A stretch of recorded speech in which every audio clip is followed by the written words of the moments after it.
সারা বাংলাদেশে একই ডাক বয়কট কোকা-কোলা, বয়কট কোকা-কোলা। তার মাধ্যমে কিছু অভিনেত্রী তারা কোকা-কোলার বিজ্ঞাপনে কাজ করছে।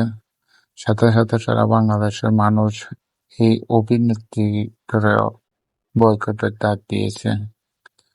কাজল আরিফিন অমির পরিচালিত ফয়সাল অপারেটরের কিছু নাট্যকার অভিনেত্রীরা কোকা-কোলার পক্ষে বিজ্ঞাপন দিতেছেন।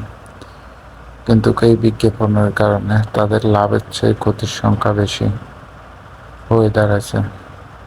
বাংলাদেশের মানুষ ইসলামকে নিজে মানুক আর না মানুক, কিন্তু ইসলামের বিপক্ষে কেউ কথা বলে আজ পর্যন্ত রেহাই পায় নাই। যত বড় সেলিব্রিটি, যত বড় সম্পন্ন হোক, কোনোভাবে রেহাই পায় না। এই দুই নাট্যকারকেও সবাই বয়কটের ডাক পেয়েছে। পরবর্তীতে তারা ক্ষমা চেয়েছেন আর সরাসরি হয়েছে। তারপরেও আমরা কোকা-কোলাকে বয়কটের ডাক দিই সবসময় সর্বদাই।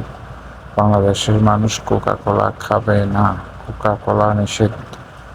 কোকা-কোলা থেকে সকলে বিরত থাকবেন এবং সকলে কোকা-কোলাকে বর্জন করুন।